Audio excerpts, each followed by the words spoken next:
This is Off the Break Podcast, presented by Silver Screen Insider.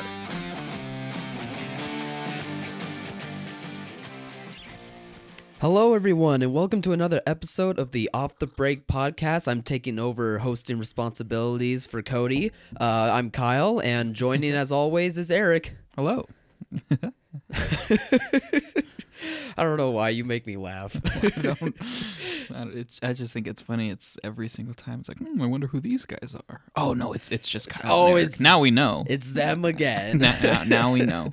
Well, it's always nice to introduce yourself. You don't just want to wander into, someone's house and not know who they are, right? That's a weird way to phrase it. I just think it's funny because usually Cody's like, with me or Kyle and Eric, and all I ever say is just like, hey. Yeah, just still me. It's still me. Still kicking. Well, we were worried about today's podcast episode because there wasn't too much going on this week, but then all of a sudden, throughout the week, things just were blowing up in the news world anyway. Yeah, well, no, we've got several developments to go over, one or two controversies to explore. We love a good controversy. But I guess let's just start with the smallest and just... I don't know. The first thing we have is that Tom Holland Uncharted movie, the thing that has been in development for like 11 years now. Yeah. Because the first game came out in 2008. Apparently has now found a new director, making it the 6th director total that has been attached to this movie. And that director is Travis Knight, who you probably don't know him by name, but he directed Kubo and the Two Strings. He directed that Transformers spin-off Bumblebee, which I still haven't seen, but I think Kyle, you saw. You said it was actually pretty good. I did, yeah. It was probably the best Transformers movie I've seen in a compared while. to the actual Transformers movies. But he was also like a lead animator or the lead animator on a bunch of those other Leica movies. Yeah, one's like Paranorman. Coraline, like you said, I know was one. Yeah, Kubo and the Two Strings too. Like he's the head honcho of that company pretty much. No, he has a lot of respect from, other creatives because, he gives it his all. So if by some miracle he actually does stick around and make this thing, that would be incredible because that would bring an awful lot of talent to a video game adaptation. And as much as people claim to like Detective Pikachu, I would not say that movie broke the video game movie curse. Blasphemy. Angry Birds 2 did. So, good luck to him, but I'll believe it when I'm sitting in the theater watching the opening scene of the Uncharted movie. Yeah, exactly. I'm right there with you. Like, I really do have to believe it when I see it at this point, because this has been in development hell for quite a while.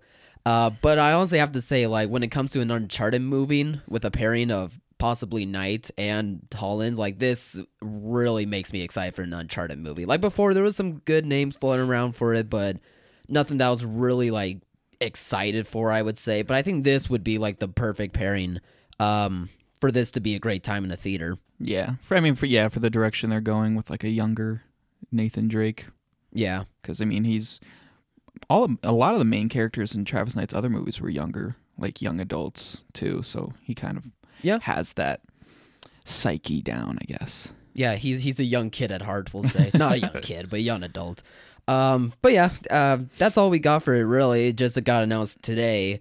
Actually, I just wanted to talk about it because I've been following it for so long now, and then I saw that, and I'm like, ugh.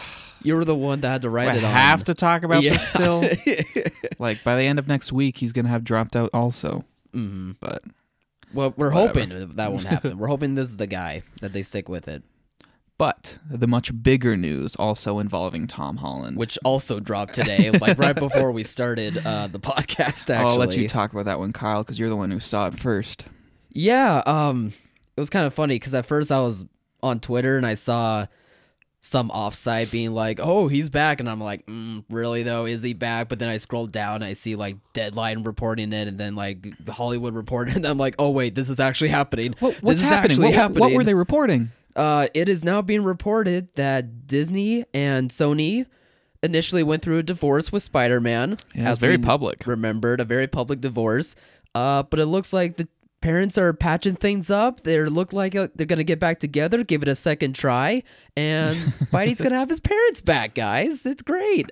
for a movie or two. Yeah, so What are the specifics of the deal? The specifics from what I've been able to gather is that when it comes to how many movies they'll do, they're going to do a third Spider-Man movie coming out July 16th, 2021. Feige, head honcho of Marvel Studios, he's going to be the lead producer on that, so it's still going to be technically his vision pretty much. And then it's supposed to be that Spider-Man makes an appearance in another future MCU film. There's no date for that, no reckoning of what that movie is going to be. I guess it could be another Avengers movie in the future. Like, that would be my best bet. Yeah. I don't really know where else he would be able to be put in, but anyway, that's just for the movie side of it all. For the business side, so far from what I'm hearing is Variety is saying that when it comes to, like, the structure of who makes the profits, it looks like 25% of the profits is going to go to Disney, so Sony still gets the bigger chunk of the deal, but it's not going to be like it was with the 95-5% split that it was. Many years ago, and also Disney is still going to be getting the merchandising rights, so that part of it hasn't changed. But I think when it comes to this being as fair as it could get, I say that it's right about there. I think this is a fair enough deal for the time being. Who knows? They'll do a future plan or deal after that, but at least for the time being, fans are going to be satisfied that they're making up. My personal theory is that on Disney's end, they were kind of, they tried to play up because they tried to go all macho and they strong-arm them a little bit. Good person. But Sony was just like, no, we're not going to back down. And then Disney's like, well, crap, we're kind of in a bind right now because there are a lot of cliffhangers with Spider-Man. We can't just, abandon Happy Hogan, abandon the Iron Man father figure connection, abandon all of these other things. All those plot points. And then I think on Sony's end, they were like, maybe we were a little bit too optimistic because I don't think people are going to go crazy for the next Spider-Man appearance being like a team up with Venom. Just these two different versions. I think they thought that on paper it sounded good. It's like, oh, Venom, he's a classic Spider-Man villain. People have always wanted to. We could do it way better than Spider-Man 3 did. But the Venom character is tonally so different than this Spider-Man character. Yeah.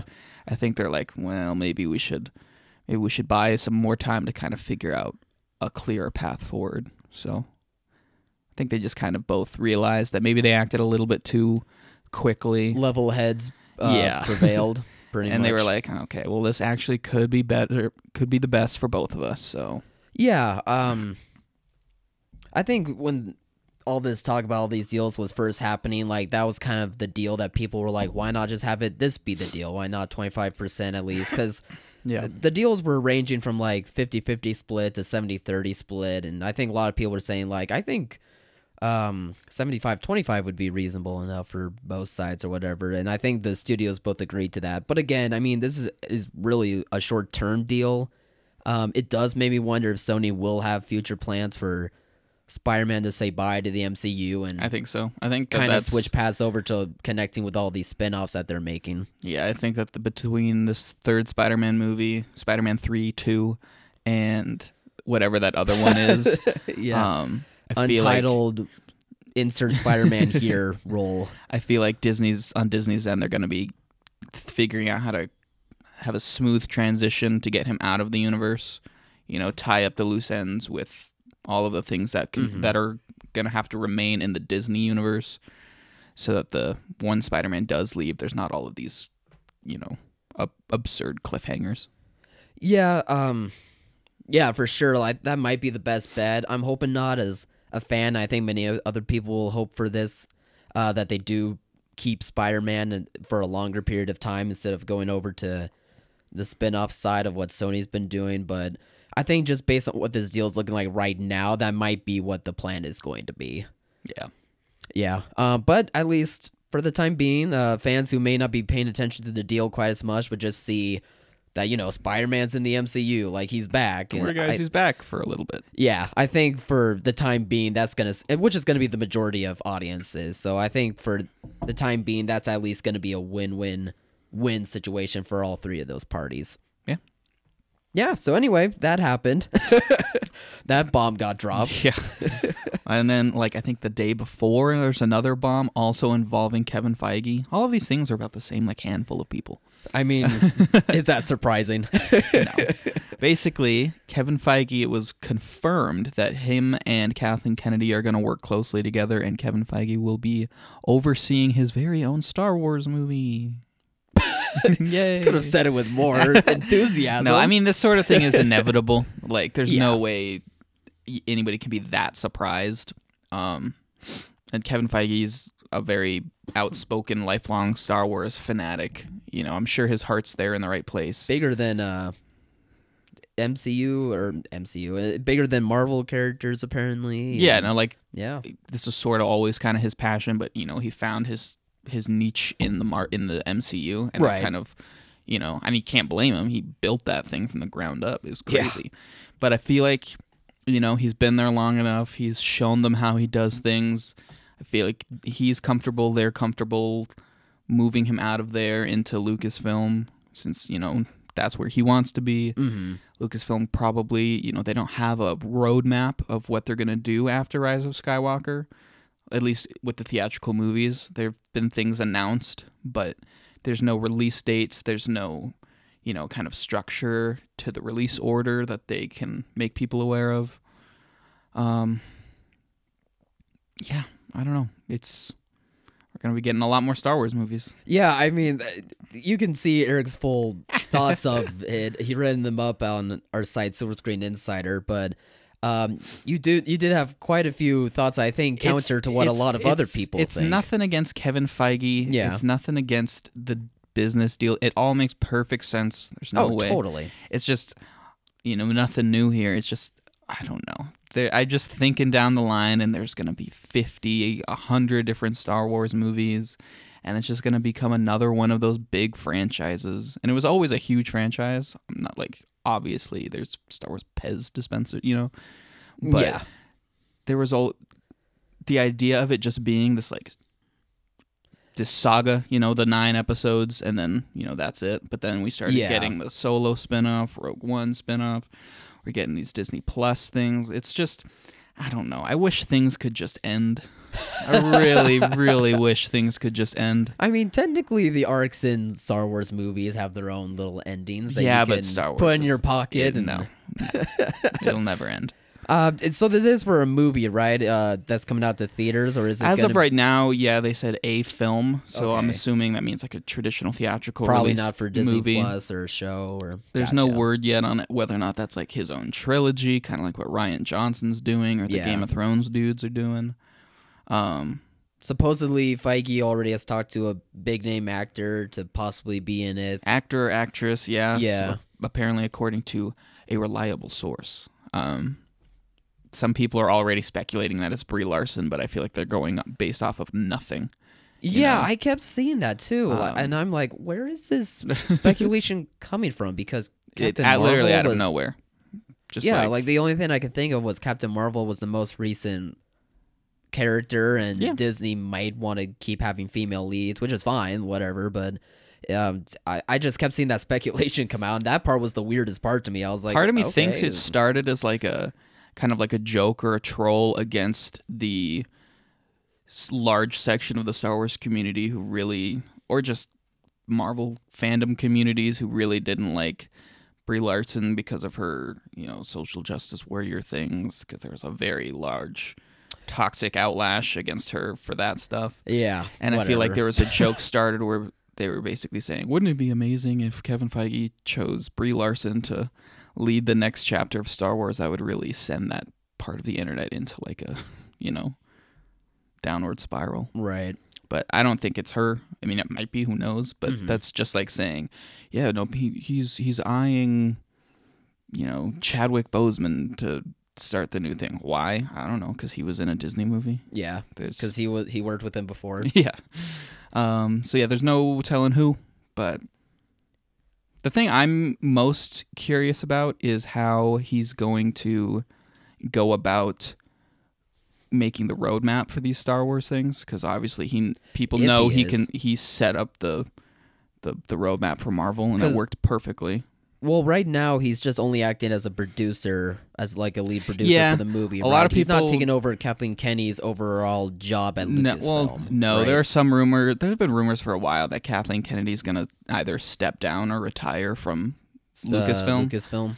But that hasn't really been proven to be the case. No. But a lot of other people are thinking that this is sort of Kevin Feige getting himself ready to fully transition from Marvel into Lucasfilm. Mm-hmm. And if that were the case, I can't imagine he wouldn't take on one of the most high up, like, overseeing positions. Yeah, I mean, it would make sense. I mean, especially after Endgame, with that being the most epic thing of all epicness, that he probably is like, well, what's the next chapter for me? I could keep doing Marvel stuff, but I've already, like, trained all of these people like lower than me to do exactly what I'm doing, or at least like follow in the footsteps to plan things out like I have. So what else could I do? I can't imagine him doing this sort of interconnected shared universe end credit tease the next movie type approach with Star Wars.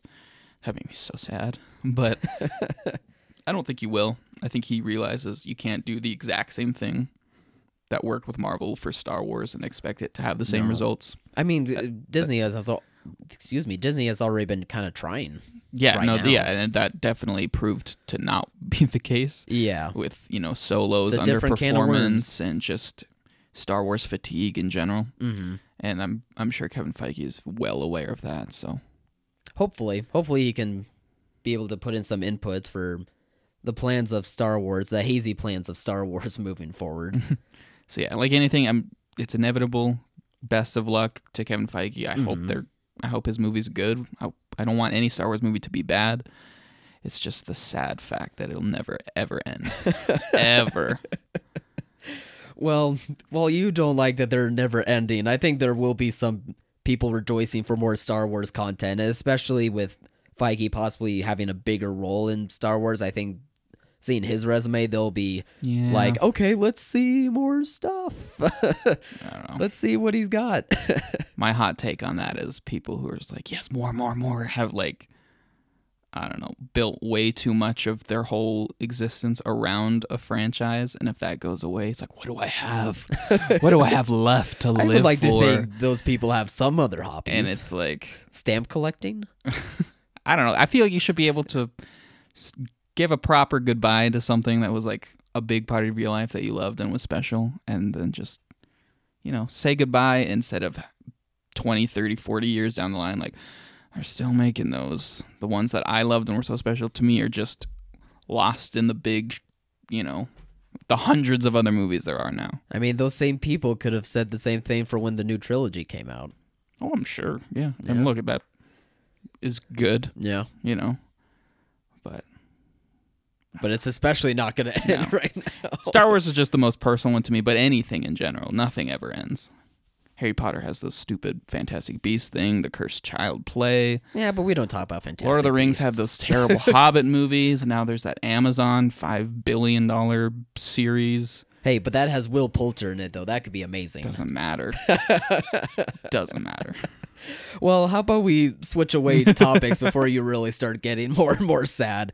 What do we have next, anyway? Well, we have another smaller little news thing, casting thing, before we get into the most dramatic controversy of the day. I'm so excited to talk about controversy, Eric. So yeah, this one, the Robert Pattinson Batman movie, The Batman. Apparently 2 people have been... One of them has been confirmed. The other one is still kind of in talks. Mm-hmm. So Jeffrey Wright, what would you say his most well-known role is?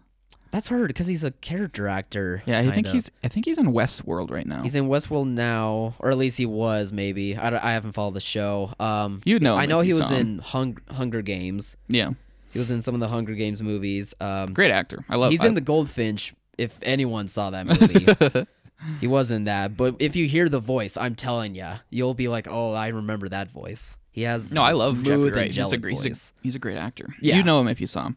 He has been announced to be Commissioner Gordon in the new Batman movie, taking over the role previously played by J.K. Simmons for 10 minutes.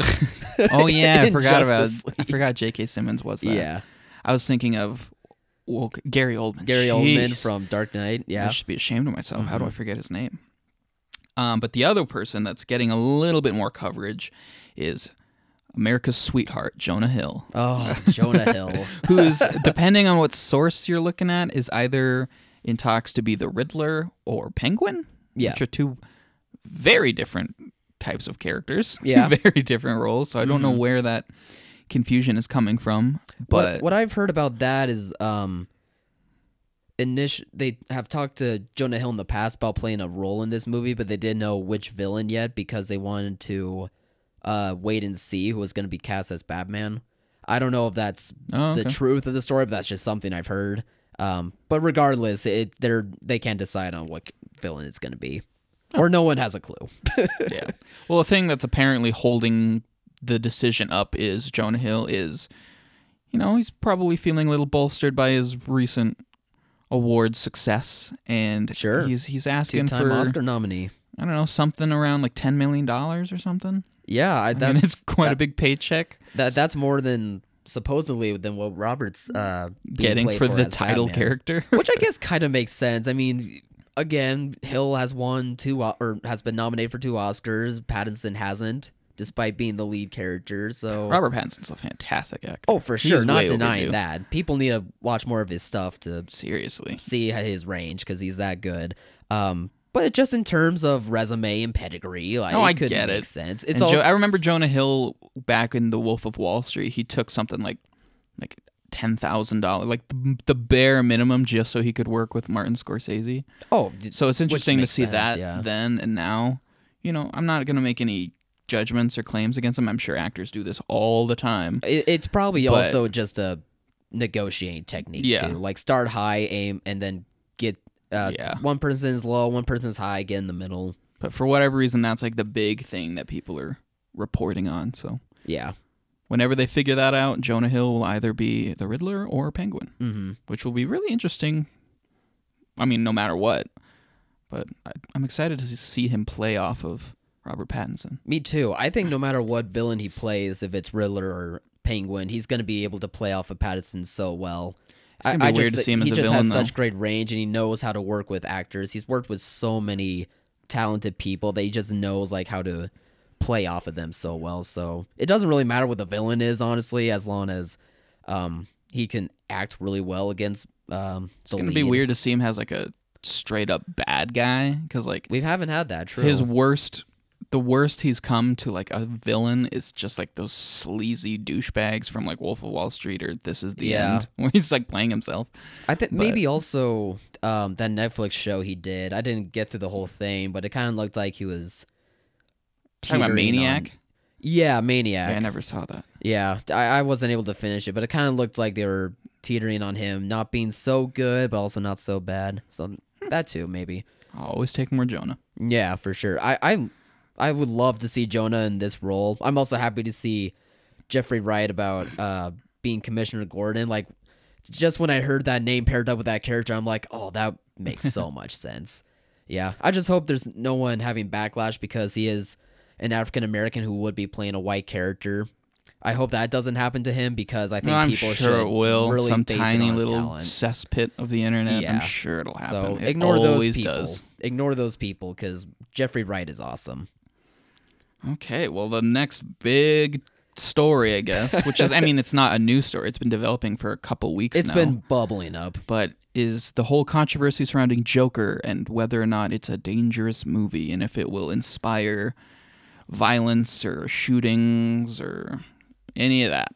Yeah, regardless on what the movie's about and if it's going to target maybe similar people to what they're taking with this Joker character, or whether it's just due to what happened with the Aurora shooting when a guy who dressed up as Joker unfortunately did those horrible things at that Which theater he that didn't. they did. That was such a... Even at the time that happened, I was like, no, and it's been confirmed that never happened. He never called himself the Joker. Oh, he never did? No, he never called I himself the learned something Joker. new. He never went as the Joker. He never said anything about the Joker. He had like orange hair.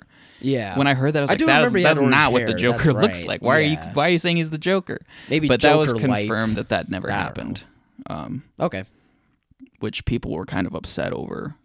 They're like, the media just kind of ran with it. I see. They got me. I guess to go over the main controversy here is that there's a growing portion of the population and critics and publications that are questioning the timing of releasing this movie, mainly because in an age where there's just like tragically like a mass shooting like every other week, you know, a lot of these people, a lot of the people who commit these acts have a lot of similar, I guess, backgrounds to what they're saying the Joker character in this movie is, namely being a kind of isolated or ostracized from society. They have, you know, mental issues that aren't recognized or taken seriously. They harbor ever increasing resentment towards whether it be women because they can't form a relationship or just people around them that seem to have it so easy. A lot of people are referring to them as the incel types, which is another thing that you can look up. That's another complicated thing to try and define. Yeah, Eric gave me the spiel about that. But earlier. they're basically saying that what if this movie inspires those types of individuals to, you know, go out and commit a mass shooting, which of course would be awful. But the other side of that is people are saying, no, this is a movie. We're having the same discussion that we always have every few years. Do violent video games or violent movies make people violent? And every time the side, it's like, no, of course they don't. That side ends up winning every time. Lots of studies have proved that. But, you know, I feel like it's just because it's so specific this time. You know, people look at this movie and this character and they're like, this is a mass shooter in the making. There have been tons of mass shootings recently. I mean, I understand the concern and the argument about the timing of it, but I don't know. It's just like, it's a movie. It's not going to make somebody shoot up a theater. Yeah. Yeah, it's kind of a hard topic to really discuss or dive into, but the best that we can do is just try to have an open mind with this. If you really are hesitant to not see this movie, then by all means, like, don't try and do that, maybe for your safety or just for your mental well-being, whatever the case may be. But at the end of the day, though, a movie is a movie. Time will pass and we'll be able to move on from this onto the next thing, and we can only hope that people are just safe out there and that theaters at least take precaution. Oh, I'm sure, yeah, they are. And take precaution and try to address this issue to their audiences, and just as best they can be like, this is a movie, you have every right to see this or not see this, and just try and be as safe with your management and with your customers as possible. Well, the thing that's also I can't blame people for being concerned about is just like the parallelisms between the previous shooting, which is, like, we know now he didn't call himself the Joker, but for a long time in the media, that's what it was referred to as. Yeah. The Joker killings, or, you know, what I'm talking about is the shooting at the Aurora, Colorado, I think. Yeah. Aurora, Colorado theater during a screening of The Dark Knight Rises, which coincidentally is also a Batman universe movie. Yeah. So now people are saying, you know, this is another movie that takes place in the Batman universe. What if somebody wants to do some sort of like anniversary thing of that? Right. Which is an awful thing, but you know, you can't put it past some people. But I don't know. The other thing I think is, it's just interesting because so many people writing these things or perpetuating these claims haven't seen the movie. Yeah. You know, like, you haven't seen the movie. People are just kind of hopping on to the headlines. And it's like, I don't know why people are assuming that Todd Phillips and Joaquin Phoenix and Warner Bros. In general would want to make a movie that champions that type of individual. Right. Let alone, like, you know, portray them as a hero. That's kind of a growing viewpoint that people have. Like, oh, this movie's going to inspire incels to shoot up places because they're going to see themselves in Joker, and if Joker is presented as a hero, it's going to validate all of their thoughts. I'm going to try and look for the statement now because I put it up on the Warner Brothers one. Yeah, Warner Bros. Came out with a statement. Warner Bros. Released an official statement. Todd Phillips has given an official statement. Yeah, I made sure to put the statement in Joker's database on silverscreeninsider.com just so that way, at least that could be a good way to have theater management be able to address this as best they can. Let me see if I can find it. And I'm sure people just are assuming that because they're scared. You know, fear will do a lot of things to people. But if you just take a step back, it's like how irresponsible would it be if they did make a movie where that was the goal? Yeah, absolutely. Like, there's no way. So for those who are freaking out that they would try and do that, like, please think about just a bit more and at least hear from this statement anyway. Gun violence in our society is a critical issue, and we extend our deepest sympathy to all victims and families impacted by these tragedies. Our company has a long history of donating to victims of violence, including Aurora, and in recent weeks, our parent company joined other business leaders to call on policymakers to enact bipartisan legislation to address this epidemic. At the same time, Warner Bros. Believes that one of the functions of storytelling is to provoke difficult conversations around complex issues. Make no mistake, neither the fictional character Joker nor the film is an endorsement of real-world violence of any kind. It is not the intention of the film, the filmmakers, or the studio to hold this character up as a hero. Yeah. Which that is perfectly well spoken about what this movie is probably going to be. Well, the thing is, before this movie even really started gaining notoriety because of this, it was Todd Phillips had mentioned many times before that the primary inspiration for this movie is those kind of grittier character studies from like the 70s. Like the two films he mentioned often were Martin Scorsese's films Taxi Driver and The King of Comedy. And I rewatched those movies recently, you know, kind of getting prepared for Joker, but also kind of to see, you know, just refresh my mind of maybe what elements from those Todd Phillips is going for. And neither one of those movies in any way is trying to make their main character look like a hero, not even a good guy. It's they're very critical of how warped their worldview is, how delusional they become. And I mean, they're great movies, and I have no doubt that Todd Phillips understands what makes them good and complex, you know, like in that Warner Bros. Statement, they provoke these challenging conversations about very real, complicated issues, and I feel like that's a perfectly valid reason for the Joker movie to exist because, there are lots of these types of people out there, as we've been realizing more and more with these horrible shootings, and we can't be afraid to kind of examine maybe how and why they are like that, because if you just, you know, you got to get people talking about it, I think.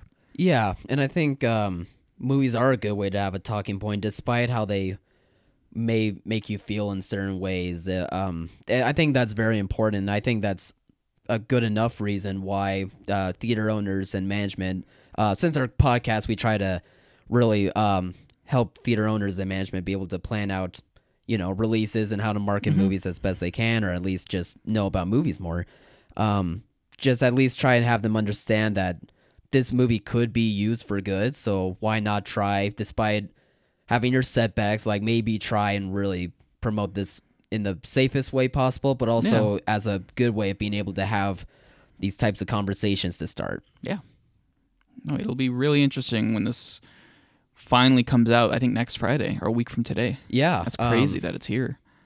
And I again, like that, this is just me. I don't really see the need to have a Joker standalone movie or whatever, but even I have to admit, this does look very interesting. This does look like it's going to be tackling a topic that I think should be discussed more when it comes to people's well-beings, and I can't wait to see if that is able to do the same here. Yeah. And I think that's all we can really say about that drama. We just wanted to address, because I mean, because there's so many reports flying around. It's this reaching and that. a boiling just point, but really, it's so simple. The things people are talking about. It's the same discussion. Like I said, violent movies, violent video games. Do they make violent people? For my whole life, that has been an argument that pops up every few years. You know, and same. It's not going anywhere. That's always going to be an argument. But what can you do? Yeah, so theater owners, just be prepared. We just wanted to set the record straight for what all has been going on with Joker, and just do whatever you can to make your theater fun but safe. Yeah. Well, the last thing we have after that deep dive. Yeah, let's talk about something that will make us happy. Well, this movie's probably not the happiest. But we wanted to just kind of highlight a key trailer that we both really enjoyed this week, which I've been waiting to see footage of from a long time. Same. And the movie is Uncut Gems, distributed by A24. It's the follow-up film. The directors are the Safdie brothers. They released Good Time, I think, 2 years ago in 2017. Which was a fantastic movie, also starring Robert Pattinson. Yeah, people just watch some Robert Pattinson movies. But Uncut Gems is a very down and dirty, grimy New York set movie starring Adam Sandler in what many people have been saying is like the best performance of his career, because not that I feel like I should have to remind people, but people tend to think of his really, really, really, really bad comedies that he has made a lot of. Yeah, and his recent Netflix apparent. sellout deal. Yeah. Which, I'm not arguing that that's a good thing. Those movies are awful. Adam Sandler's just kind of a guy who doesn't really care that he looks like a sellout because, it'll make him a lot of money. And then when he has a lot of money, he can go on vacations and stuff. Yeah, I mean, you can tell he's having fun doing what he does, no matter what the quality of the movie is. But I can't deny that. When he does decide to go dramatic or try, he, Punch Drunk Love is the most cited example, and I feel like until... Which one? Punch Drunk Love. Oh, and right. I feel like until... I was thinking Reign Over Me. That's also a pretty good one. But yeah, he's a fantastic dramatic actor when he has a director willing to push him, when he has the motivation to do it. And apparently that's definitely the case with Uncut Gems. He plays kind of this sleazy, I think a jewelry store owner or something, who just kind of takes a bunch of money from people in, I think, gambling, or he loses it all gambling, and then he's kind of just like stuck figuring out how he's going to pay all these people back, and things just do not go well for him. Yeah, you can just feel that all of the issues that he's been juggling with has just been, that he's caused. They're going to come crushing down. Crumbling down, and you just feel that in a 2-minute trailer alone. Yeah, the trailer is exhausting in the best way. I've watched it twice, and each time I just am drained, but I'm so happy to watch it. It's such a good trailer. I was hearing quite a bit of buzz for Adam Sandler about Oscars for a while. I don't know if that'll be the case, but I can see why people are saying that. Yeah, no, people were saying the same thing about Robert Pattinson for Good Time. He didn't quite make it to the Oscars, but in a lot of the smaller awards ceremonies, like the Independent Spirit Awards, he was definitely nominated. This is also coming closer to awards season 2 than Good Time was, I believe. True. So that helps. No, this movie debuted. It had its world premiere at the Telluride Film Festival, and like right afterwards, it was easily one of the most loved movies there. Adam Sandler's performance was among the best ones that people remarked. And yeah, I mean, I was excited about this before it debuted just because of the Safdie brothers' previous film, which I loved. Yeah. But now that I'm seeing it, it's getting even more acclaim than that one. Yeah, I'm excited. I'm hoping it comes out in around Christmas time, but December it's gonna be 13th, I think. Okay. It's going to be released really limited. Yeah. So don't expect to see this right away, or don't expect to play this right away. I never was able to see Good Time in the theater, which bummed me out. Yeah, same with me. But when I finally did, I was like, man, I wish it would have came to my theater. I feel like this one could actually get a much wider release as time goes on than Good Time did. Yeah, maybe. Yeah, just because of the reactions. It's kind of a toss-up whether or not we get A24 movies here or not. Yeah, if they're not... The horror ones usually come here. If they're not intentionally distributed wide, then we don't get them. Yeah. But fingers crossed, because this is going to be a good one. Yeah, for sure. So, and then there was also the Frozen 2 trailer. Told a bit more of the story. It's pretty good as well, so check that out. And then, what else was there? Was there any other trailers? No. There was that Arctic Dogs trailer, which I've had my thoughts on the podcast a few weeks ago, and just one of those sad, low budget. It just made me even more sad. Animated children's films where they spend 90% of their budget on one actor's voice. This one being Jeremy Renner. Like, why make a movie? Who is phoning it in? Why make a movie if you can't? It just, I mean, I feel bad for saying that, but just why? Anyway, that trailer's on there too. If you want to get as sad as me, go for it. But that was the trailer we wanted to highlight. Uncut Gems. It's a great one. Mm-hmm. So really, I guess that's everything we have. There's only one major new release this weekend, which is Abominable, the cute family-friendly movie about a group of kids who find a Yeti. A magical Yeti. Magical Yeti. It, on the surface, looks kind of a lot like Smallfoot from last year, but, whatever. Yetis are cool. Yeah, I mean, the Yeti character looks fun and cuddly, and I'm pretty sure could be the kid's new best friend. Yeah, maybe. I'm pretty sure it'll take the #1 spot, but I don't think it's gonna be, way ahead of anything else. I don't know. I think it made like $650,000 yesterday, or in early shows, which is really? less. Which is like, I'm trying to remember the exact numbers. It was like $200,000 less than Smallfoot made in its early shows. Wow. Smallfoot went on to have like a $24 million opening weekend. So that would put this one a little bit below that. Jeez. So I thought it would at least it could be starting as well. It could be a bit of an underperformer, but it's really the only sort of animated family-friendly film out right now. Yeah, at least until The Addams Family comes out, which is 2 weeks from now. So it should benefit from that counter-programming wise. And then you still got... Other than that, there's lots of holdovers. Yeah, lots of holdovers. Rambo, It, Hustlers, Lion King. Lion King's still around.